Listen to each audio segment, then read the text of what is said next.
1 litre तेल दीजिए, 1 litre.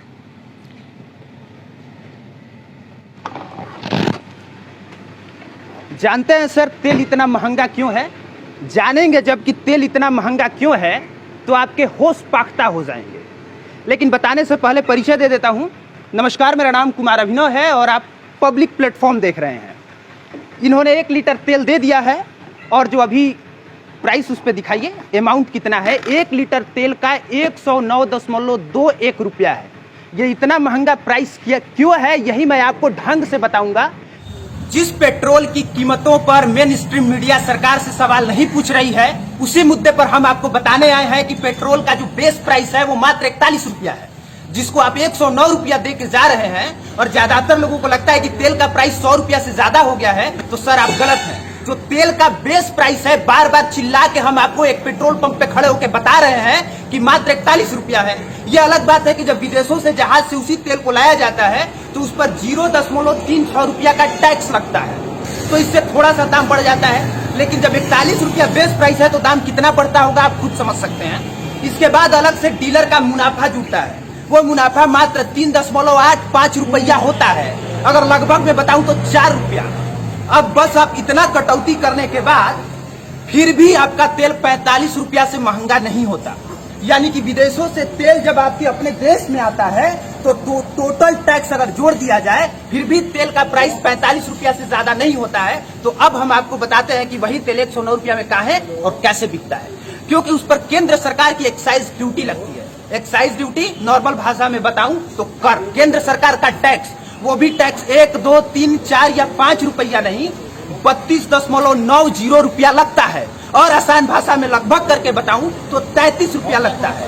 अब आप खुद समझिए कि पर पेट्रोल यानी कि पर लीटर पर 33 रुपया सरकार के पॉकेट में डाल रहे हैं। पर अफसोस कि ज्यादातर लोगों को ये बात पता नहीं है। एक बार हम पूछ लेते हैं, कहाँ से आया? रघुनाथ। पता है कितना, थोड़ा जोर से बोलिए, पता है केंद्र सरकार कितना टैक्स लेती है? नहीं, हमको नहीं पता। कभी मीडिया में देखे हैं, मतलब टीवी पे देखे हैं, बताया हो मीडिया ने कि हाँ इतना पैसा टैक्स लगता है केंद्र सरकार के द्वारा? ना, हमको नहीं पता। नहीं पता।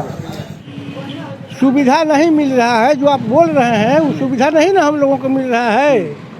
अभी कितना लीटर तेल डलवाए हैं आप? हम डलवाए हैं 1 लीटर। 1 लीटर डलवाए हैं ना? हाँ। तो उसमें 33 रुपया आप सरकार को अभी भर दिए। हाँ। 33 रुपया मोदी जी को भर दिए और लगभग 20 से 23-25 रुपया बिहार सरकार को आपने भर दिया अभी जस्ट। फिर भी नहीं मिल रहा है सुविधा ना। नहीं, हमको तो पता नहीं है कि तेल इतना क्यों महंगा है। कभी जानने की कोशिश किए हैं? नहीं, जानने की कोशिश कहाँ किए हैं। आप बस खेती गृहस्थी से परेशान रहते हैं, यही लिए तेल, जितना रेट आया उतना लिए। तो एक बात बताइए, कितना अभी पर लीटर कितना चल रहा है? 105 के आसपास है ना? तो काहे इतना महंगा है पता है? नहीं पता। आप बताइए, हम सोच रहे हैं कि कोई हो जो बताए कि क्यों इतना महंगा है। आप बताएंगे क्यों इतना महंगा है? क्यों बताइए? नहीं पता। ज्यादातर लोगों का जवाब नहीं पता है और यही हम आपको बता रहे हैं कि क्योंकि इस पर केंद्र सरकार की एक्साइज ड्यूटी 32.90 रुपया यानी लगभग 33 रुपया लगता है, इसीलिए तेल का प्राइस बहुत ज्यादा है। और जब हम ये बात आके पेट्रोल पंप पे चिल्ला रहे हैं तो पता है कि उसी कमेंट सेक्शन में आके बहुत लोग गरियाएंगे, बहुत लोग ऐसे मोदी के भक्त होंगे जो हमको हमारा आईना दिखाएंगे। तो उनको बता देते हैं कि मोदी के जिन विदेश नीतियों पे आप तालियां बजाते हैं और मोदी के जिन विदेश नीतियों पे आप हर्षित होते हैं कि मोदी जी ने अमेरिका में बहुत बड़ा नाम कर दिया है और अमेरिका भारत के पीछे दौड़ता है, तो सर मैं आपको बता दूं कि उसी अमेरिका की वजह से आपके तेल का प्राइस इतना ज्यादा है। क्योंकि भारत इससे पहले तेल ईरान से खरीदता था, लेकिन अब तेल भारत ईरान से नहीं खरीद सकता है क्योंकि अमेरिका ने ईरान पर बैन लगा दिया है। इस वजह से तेल अब भारत इराक से खरीदता है और जब तेल भारत इराक से खरीदेगा तो जाहिर सी बात है कि जो ईरान तेल रुपया में देता था वही इराक अब तेल डॉलर में देता है, तो तेल महंगा होगा ही। और रीजन बताते हैं, क्योंकि जब हम शूट कर रहे हैं वीडियो तो बढ़िया से बताना बहुत जरूरी हो जाता है कि सारा रीजन क्या है। एक और रीजन है जीएसटी, नाम सुना होगा आपने। कुछ साल पहले बहुत विरोध हुआ था, बहुत लोग समर्थन भी किए थे। इस तेल को उस जीएसटी के दायरे से बाहर कर दिया गया, यानी कि सारे चीजों पे जीएसटी लगता है लेकिन तेल वाले मैटर पे जीएसटी नहीं लगता है।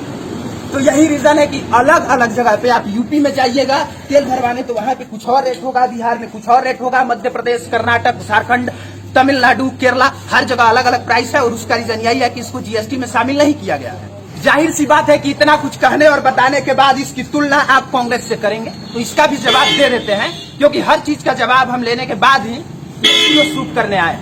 उसका जवाब ये है कि जब डॉक्टर मनमोहन सिंह देश के प्रधानमंत्री थे और कांग्रेस जब सत्ता में थी तब तेल पर मात्र 9.48 रुपया टैक्स लगता था। 9.48 रुपया, और आसान भाषा में कहते हैं तो लगभग मान लीजिए 9.5 रुपया। 9.5 रुपया से बढ़ा के सीधे टैक्स 32.90 रुपया किया गया है। अगर केंद्र सरकार ने इतना टैक्स बढ़ाया है तो उसको सड़कें भी दुरुस्त देनी चाहिए थी, जो सड़कें दुरुस्त नहीं है। अगर केंद्र सरकार पर लीटर आपसे 32 और 33 रुपया टैक्स भरवा रही है तो आप समझिए कि एक दिन में अगर 1 लाख लोग 1-1 लीटर का भी तेल डालते होंगे तो उससे आप 33 से गुणा करके समझ जाइए कि प्रतिरोज ये जो सरकार है आपसे कितना रुपया कमा रही है। ये आप समझ लीजिए, क्योंकि अक्सर इतनी आसान भाषा में शायद मुझे नहीं लगता कोई और समझाता होगा। ईरान और इराक वाला मैटर भी आपको बता दिए, और अब हम बस यही कहेंगे कि अगर आप टैक्स लेते हैं शौक से टैक्स लीजिए, लेकिन सुविधाएं दीजिए, बदले में दुरुस्त सड़कें दीजिए, बदले में सभी कर्मचारियों को समय से वेतन दीजिए, बदले में जितने लोग रिटायर्ड हैं उनको सैलरी और मासिक वेतन दीजिए जैसे आप नेताओं को देते हैं। बाकी की चीजें आप समझ रहे होंगे। और जब हम इतनी ज्यादा समस्याएं गिनाए हैं तो हम आपको समाधान भी बता देते हैं। वैसे हमको पता है कि हमसे ज्यादा लोग समझदार मंत्रिमंडल में शामिल हैं, पर अफसोस इस बात का है कि वो जितने लोग मंत्रिमंडल में शामिल हैं वो लोग सिर्फ अपना फायदा देखते हैं। और हम समाधान यही बताएंगे कि अगर भारत अमेरिकी की कूटनीतियों से आगे बढ़ के तेल इराक से न लेने के बावजूद ईरान और वेनेजुएला से ले पाता तो इतना महंगा नहीं होता। हम यही बताएंगे कि अगर तेल को जीएसटी के दायरे में रखा जाता तो तेल इतना महंगा नहीं होता, या केंद्र सरकार अगर थोड़ा सा रियायत दे देती, जो 33 रुपया टैक्स ले रही है वो टैक्स थोड़ा सा कम ले लेती तो भी शायद इतना महंगा नहीं होता। बाकी विरोध करने वाले जिस तरह से विरोध कर रहे हैं वो विरोध करते रहेंगे। देखने के लिए धन्यवाद। चलिए चलते हैं।